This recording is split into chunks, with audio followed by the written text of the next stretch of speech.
Hey there.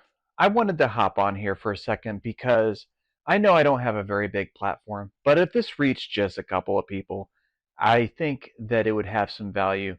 And you never know who else it might reach. Somebody else might share this story, and so on and so on. And hopefully, we can get to a point where it will reach enough people to make a difference. So, I have seen the whole Stop Killing Games initiative, which is, in my opinion, a very noble initiative because video games, they are a form of art. There is a lot that we can learn from them, and future generations, whether they are game players like myself, people that want to get in the industry for programming, doing art, etc., they can everybody can learn something from video games. They can even have educational value. And the fact of the matter is, there is a lot of video games made nowadays that one day will cease to work.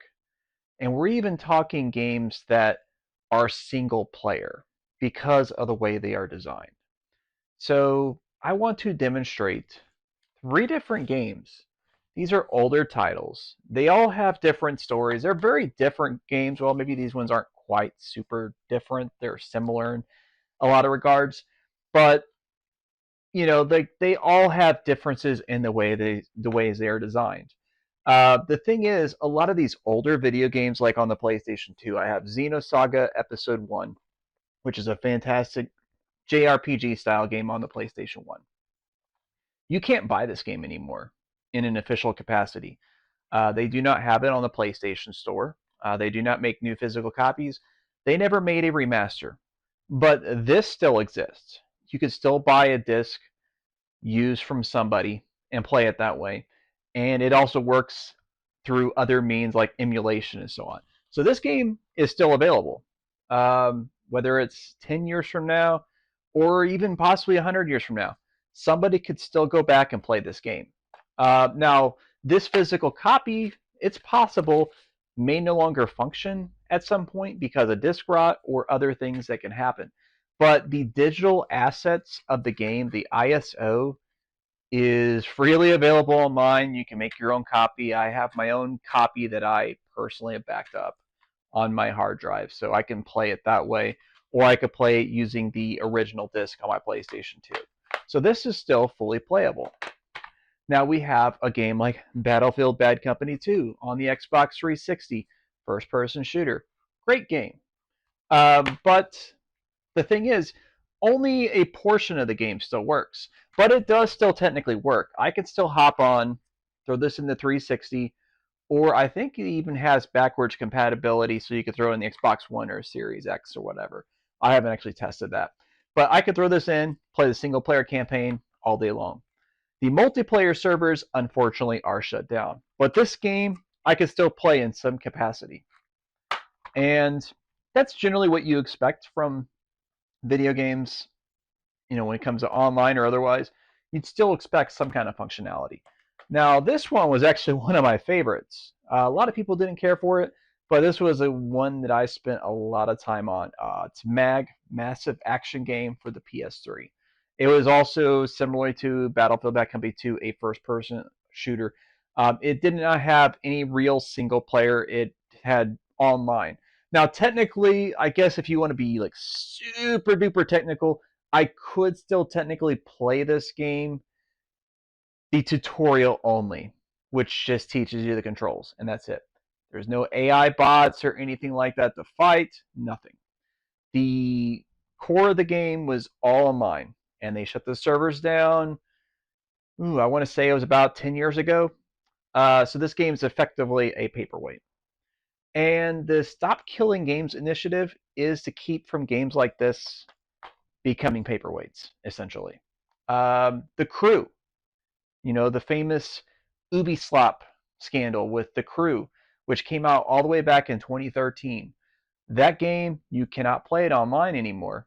You cannot play it at all anymore. As a matter of fact, if you bought it digitally, they actually removed it from your library because the game, even though it did have single player functionality, it had online DRM. So the game had to be connected to the internet to play. And when Ubisoft they disabled the servers, that game was no longer playable.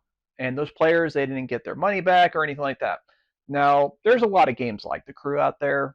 There's other stuff like Forza Horizon, and um, there's sequels to The Crew, of course, as well that you could still play. I actually have The Crew 2 on Epic Game Store.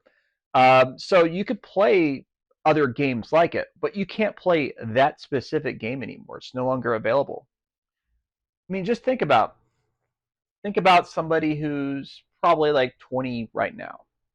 Maybe they grew up playing the original The Crew on Xbox One or something like that.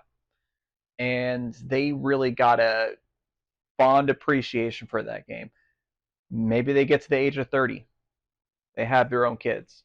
They get an itch of nostalgia and they want to show their kids The Crew. They can't. They can't. I mean, they can, I guess, by YouTube videos, but they can't actually let them play it for themselves. And that's because games are designed solely as a commodity. They do not have any value to these companies at all. And the Stop Killing Games initiative is about ensuring that we set up some guiding principles to ensure that these games are still accessible in some capacity in the future. I know that it's not realistic to expect that online servers are always going to be online. There may be certain games where it's not really tenable to maintain any kind of access once the servers are shut down, like, say, an MMORPG. That could be understandable. But I would say, like, for practically all games, this could be addressed.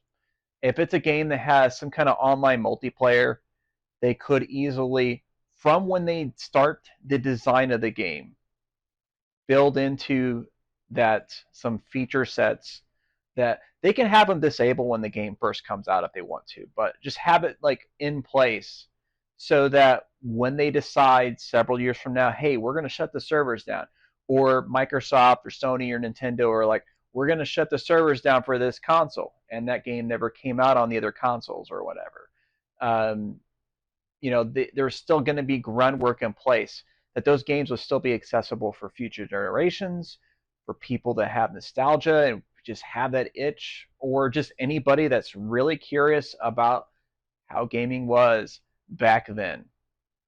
And that's really what this initiative is about, because this kind of sucks. You know, I'm sure, I do need to look into it. Maybe somebody has been working on making this playable in a fan capacity, and that would be great. But it shouldn't have to be up to us to do that. Like, we're the ones that are the consumers. We're the ones that actually bought these. I paid $60 for this game. I remember buying it brand new at launch at GameStop after playing the beta and stuff like that. It was like my third PS3 game ever. I only had like two other PS3 games at the time. But like, just if you know somebody in Europe or you're from Europe yourself, please sign the petition.